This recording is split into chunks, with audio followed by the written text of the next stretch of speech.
प्रधानमंत्री नरेंद्र मोदी के सामने पाकिस्तान की फाइल अभी पेंडिंग है, क्योंकि पाकिस्तान सुधरने वालों में तो है नहीं। और पाकिस्तान का फुल एंड फाइनल जब तक नरेंद्र मोदी नहीं करेंगे तब तक पाकिस्तान उछलता रहेगा। इसलिए आप देखें कि फर्जी फील्ड मार्शल असीम मुनीर ने दोबारा वही कांड कर दिया है जो उसने पहलगाम अटैक से पहले किया था। असीम मुनीर ने एक बार फिर भारत के खिलाफ जहर उगला। असीम मुनीर ने कहा है कि पाकिस्तान कश्मीर में आतंकवादियों का समर्थन करता है और करता रहेगा। असीम मुनीर कह रहा है कि पाकिस्तान आतंकवादियों के लिए अपना राजनीतिक, कूटनीतिक और नैतिक समर्थन जारी रखेगा। असीम मुनीर ने खुलेआम झूठ बोला कि भारत के ऑपरेशन सिंदूर का पाकिस्तान ने मुंहतोड़ जवाब दिया। उसके मुताबिक वो नई गीदड़ भभकी लेके आया कि अगर भारत ने दोबारा ऑपरेशन सिंदूर किया तो पाकिस्तान जंग छेड़ देगा। तो छेड़ो ना, रोका किसने?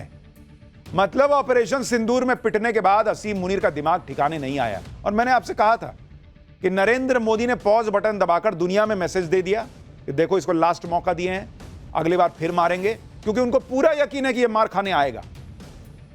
मुनीर के शैतानी दिमाग में क्या चल रहा है आज आपको बताता हूं। क्या आपकी बार अमरनाथ यात्रा से पहले पाकिस्तान नई साजिश रच रहा है, जिसका हिंट मुनीर ने दिया भी है, उसके बारे में बताऊंगा।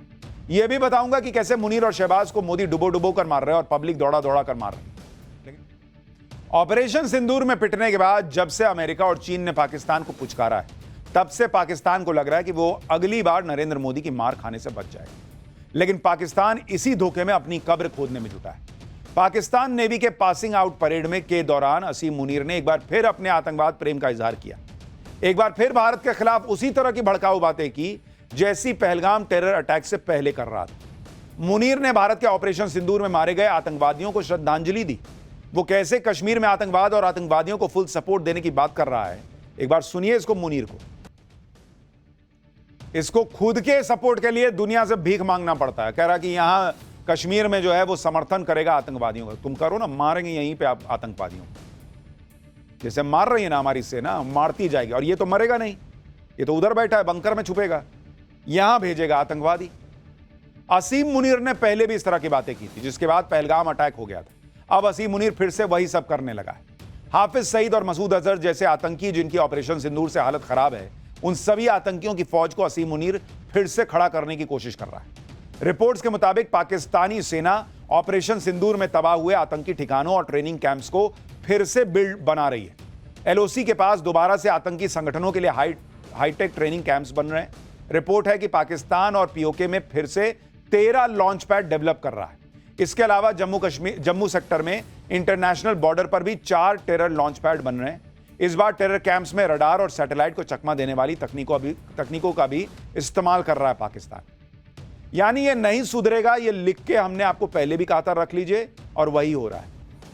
इतना ही नहीं, ऑपरेशन सिंदूर में मारे गए आतंकियों के जनाजे के बाद अब पाकिस्तानी फौज ने तबाह हुए आतंकी अड्डों के रिनोवेशन की जिम्मेदारी भी अपने कंधे पर उठा ली है। जैश और लश्कर के हेडक्वार्टर को दोबारा से खड़ा करने के लिए पाकिस्तानी फौज ने अपनी जेब से 40 करोड़ रुपए का फंड जारी किया। और यह सब असीम मुनीर के ऑर्डर पर हो रहा है, जो एक तरफ तो अपने पालतू आतंकवादियों को दोबारा भारत के खिलाफ खड़ा कर रहा है, दूसरी तरफ कश्मीर के नाम पर पब्लिक को भड़काने में जुटा है। एक तो अंग्रेजी में बोल किसके ले रहा है, पाकिस्तान में कितने लोगों को समझ ही आएगा। असीम मुनीर जैसी बातें कर रहा है, उससे लग रहा है कि पाकिस्तान को ऑपरेशन सिंदूर की दूसरी डोज देने का वक्त बहुत जल्दी आने वाला है।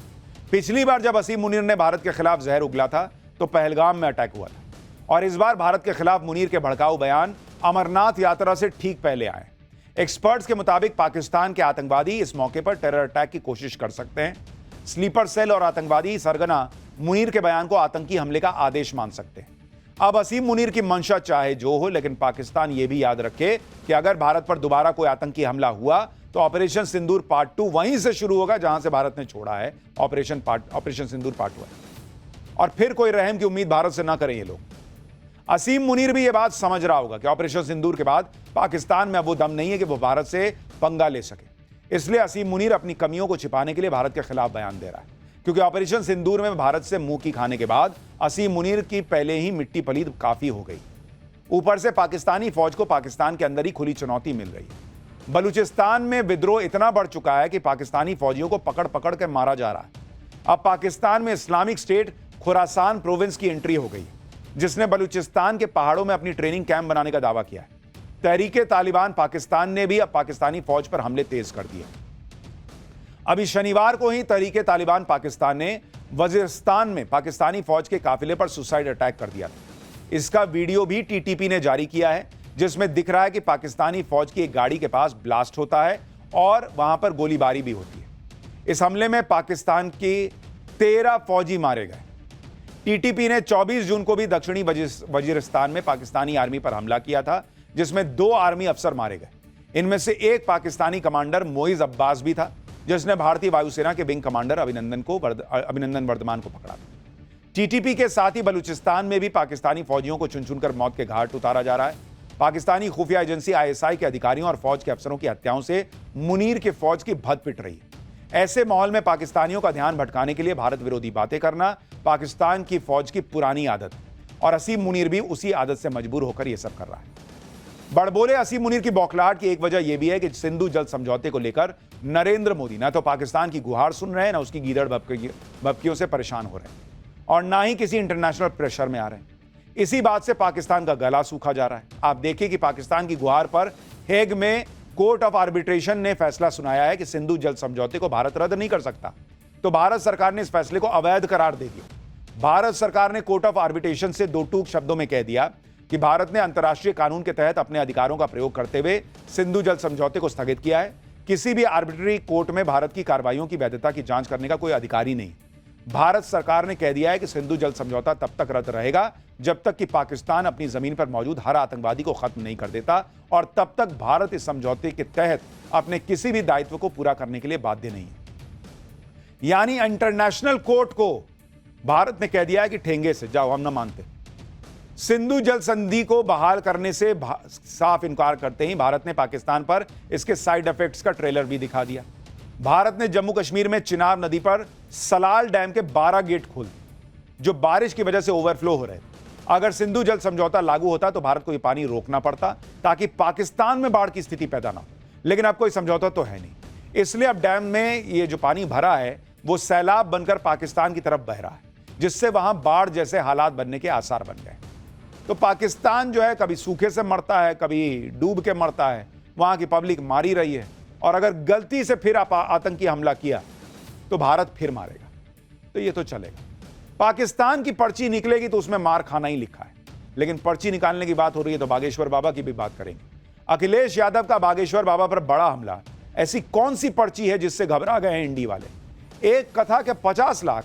बागेश्वर बाबा का वो वीडियो जिसे देख लिया तो अखिलेश यादव सो नहीं पाएंगे। अब इसका चैप्टर खोल रहा हूं। जाति की राजनीति करते करते इंडी गठबंधन वाले अब ऐसे लोगों को भी टारगेट करने लगे हैं जो लोग हिंदू समाज में एकता की बात करते हैं।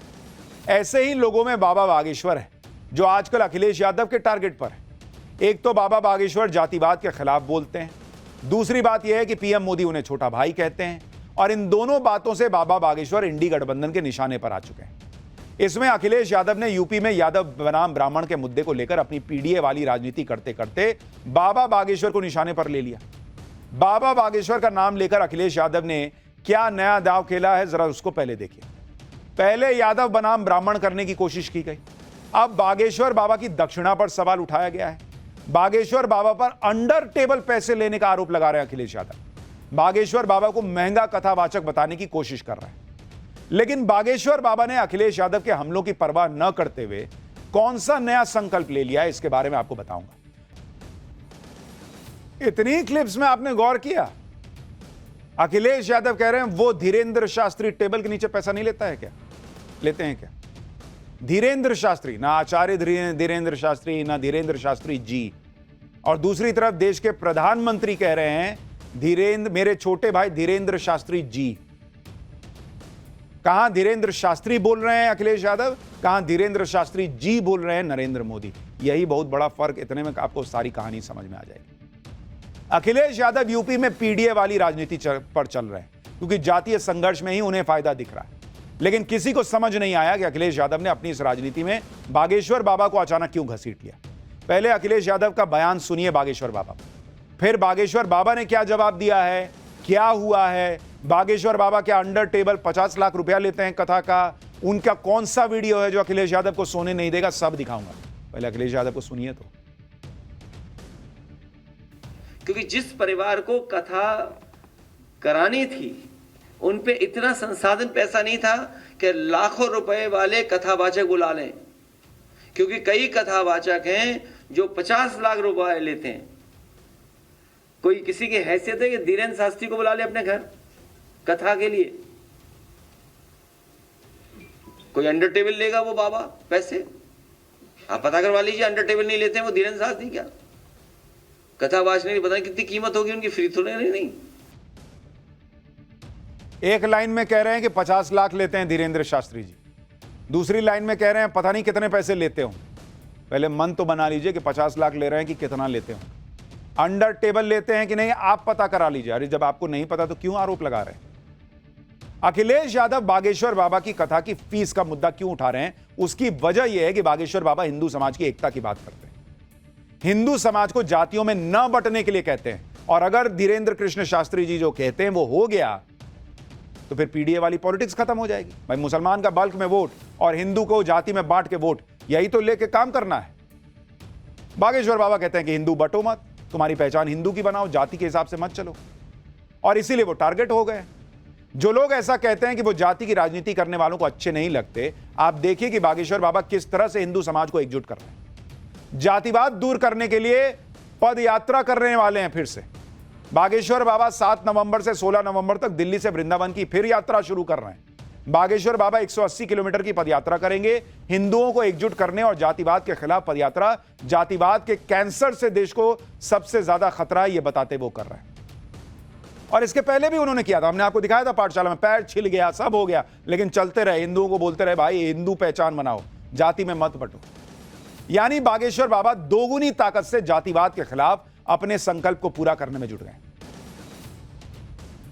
तो बागेश्वर बाबा से तकलीफ की एक बड़ी वजह तो यह है, वो हिंदुओं को जगाने का प्रयास कर रहे हैं। हिंदू जाग गया तो इनके वोट का क्या होगा? सिर्फ अपनी राजनीति के लिए अखिलेश यादव ने बागेश्वर बाबा पर कथा के लिए अंडर टेबल पैसे लेने का आरोप भी लगा दिया, जबकि बागेश्वर बाबा देश विदेश में हनुमान कथा सुनाते हैं जिसमें हजारों लाखों की भीड़ आती है। भक्त अपनी श्रद्धा से जो चढ़ावा देते हैं उसी से बागेश्वर धाम का काम चलता है। और चढ़ावे की रकम से भी बागेश्वर बाबा अपने लिए कुछ नहीं करते, बल्कि वो इन पैसों का सामाजिक कार्यों में इस्तेमाल करते हैं। आप देखिए कि बागेश्वर बाबा पैसा कहां इस्तेमाल करते हैं। एमपी के छतरपुर कैंसर हॉस्पिटल को बनवा रहे हैं, जिसमें 200 बेड का हाईटेक कैंसर हॉस्पिटल बनने जा रहा है।